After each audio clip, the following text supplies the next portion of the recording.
what do we want to talk about today? Let's think of maybe vintage watches. Let's go back to vintage. What are your top vintage brands? If I'm looking to buy vintage watches, what should I buy? For me, it comes down to a handful of brands that you don't need to break the bank to get into, that are reliable, that are easy to trade, easy to sell, and that are good quality. Those brands are, of course, Omega, Longines, Universal Genève, Girard Perregaux. I'll even throw in some Hamilton.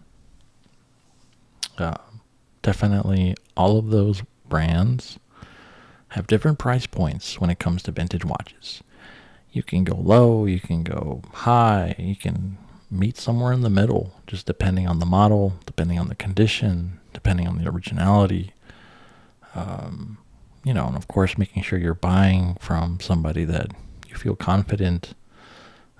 Or sometimes you might get lucky and find something that's somebody doesn't really know what they have, and they're selling it for a good price, and it checks all the boxes of it's working, it's original, it's in good condition. You never know.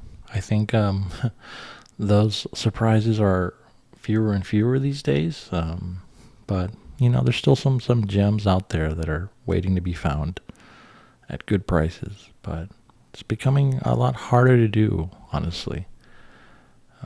But anyway, those are my brands. If you are looking to not spend too much, but definitely build a respectable vintage watch collection, you can't go wrong with the classic Omega Dynamics, or the Omega Seamasters, or anything from the Genève or DeVille line. You can find watches in various different, case configurations from the DeVille line, right? Anything from like the 60s and 70s. You might find some funky quartz models from the 80s that are still pretty cool. I think definitely with the quartz ones, there are certain, even like some of the mega quartz, there are definitely some models to stay away from. It does seem like certain years, the quartz watches were, in some cases, better, in some cases, not so good. Some of those movements didn't last very long, or some of them aren't really working up until now. So if you're going to go quartz with some of these brands, would definitely check the condition of those movements. But Omega for sure, definitely one of the big ones where you can spend a few hundred, and of course you can get up into the 1,000, 2,000, depending on the condition. It might just be perfect. There are some pretty good dealers out there that specify in Omega watches. Of course, in our shop, we've mostly just sold a lot of different Omegas over the years. A lot of stuff from the 50s and 60s. Definitely were my sweet spot. But these days, you can get some pretty cool like day dates. I think I'm trying to think of the DeVille, or like the Constellation, or what's that one called that has like the day date function, and it's kind of usually like in steel. It'll be like an integrated bracelet, I think. Or I think the Seamaster has a day date complication. I think there's a couple of models from like the mid 70s for Seamasters that were like TV square cases and did feature day date functions on those. And then of course there are some that just feature the individual date, which are pretty common. But of course the better the condition, the more you're probably going to pay for those. But Omega has always been one of those brands where it's like eventually something will pop up. Vintage watches, you definitely got to stay in the game. You definitely got to keep looking. It's a chase, it's a hunt. Finding stuff that's in good quality, finding something that's rare and unique. It's something you always have to keep an eye out for. In terms of long jeans, you're gonna probably see a lot of dress pieces, a lot of gold-plated cases, gold-filled. There are certain models that are definitely much more popular. You do see a lot of those, like the ones that have like the 23Z movement. They're like those little square ones. I wouldn't say they're a tank, but they're just kind of like the small rectangular cases. I'm sure some of you know what I'm talking about, but you see them a lot on eBay and stuff like that, or some of the forums. And especially for long jeans, you're gonna find watches that are gold plated, and then you might find that same watch that's in a solid gold case. I know they did that a couple times, but I mean, for long jeans, you can go back to like the late 30s, 40s. You're gonna find some cool stuff out there, but you're gonna be willing to pay. It's definitely not as cheap as it used to be to buy some of these models, but it's still fun. You know what I mean? Like, it's still fun to be looking, and some of that stuff you're only gonna see once, right? Especially the more rare and unique references back from like the 40s and 50s. If you find one in good condition, you're kind of in luck. Because a lot of times what you're seeing like on eBay or Etsy or anywhere where you're buying vintage watches, a lot of times you see stuff that's broken or it's not in so good condition. But every now and then something good will pop up. And of course, if you're gonna go with Hamilton, I think there's a lot of like stuff out there that's in good condition. I would stay away from like stuff that has like a redial unless you're okay with that. But like, there's still a lot of really cool original pieces out there from Hamilton at modest prices. You can even go into like the 70s or 80s. There are some pretty cool quartz references out there. But for me, it's always been, those really cool dress pieces, those oversized cases, the eggshell white dials, or like, golden applied hour markers and stuff like that. Or anything with like a stepped case, or just a unique shape. It's definitely very cool to collect those. Trying to think. Of course, for Universal Genève and Gerard Perregaux, I mean, they're also very cool models out there that you can buy. In quartz or mechanical. There's some very cool 60s pieces from Gerard Perregaux, like the Seahawk. I know Universal Genève has like the ones that have, I think it's, what's it called, the Dark Shadow or something like that, or anything with like kind of like an integrated bracelet. I think those are very cool. But yeah, I mean, those are my top brands if you're looking to get into vintage watches. Of course, if you want to go up a little bit more, a little bit further up the pole, I would say, of course, maybe some vintage Rolex, maybe some vintage Breitling, right? If you're into some chronographs. But chronographs are a bit iffy, right? Because a lot of moving parts, a lot of rare stuff. Rare doesn't always mean good, and because, you might have trouble servicing a movement that, you can't really find parts for.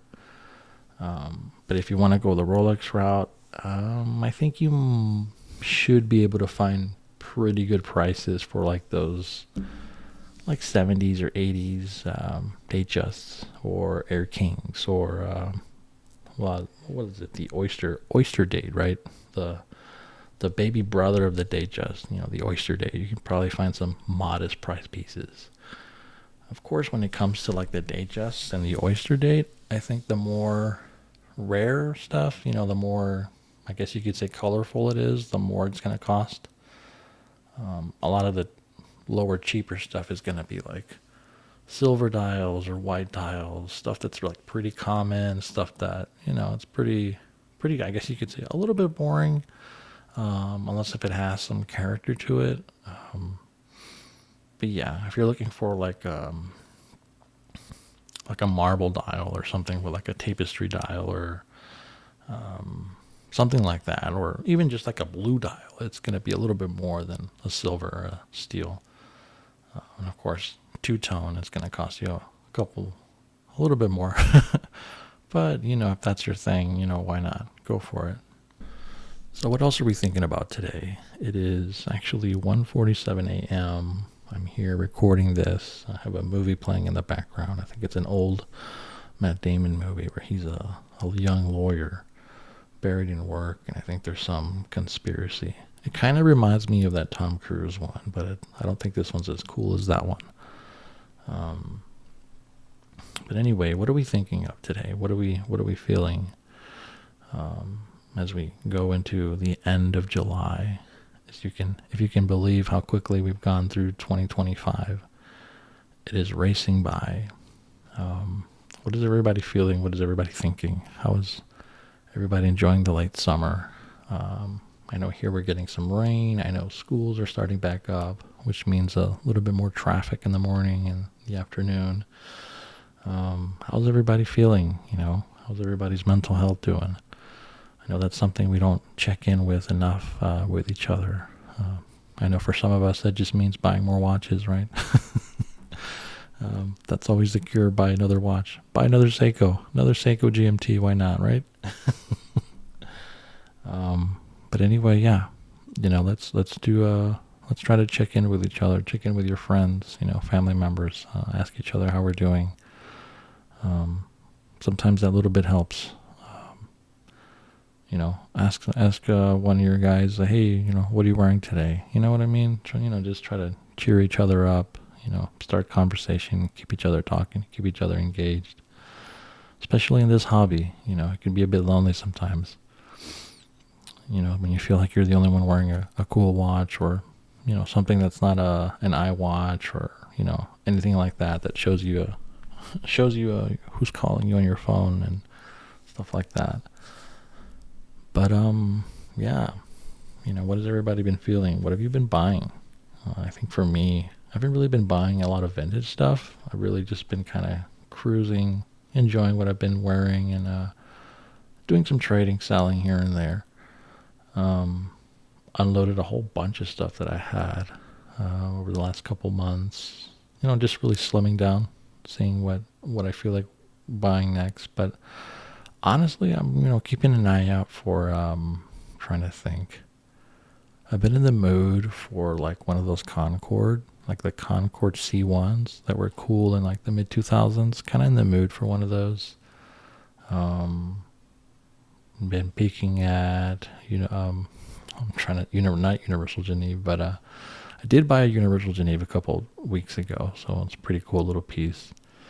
But thinking of Ulysses Nardine, maybe getting one of those, a Blue Surf or something like that, or maybe a chronograph from Ulysses Nardine.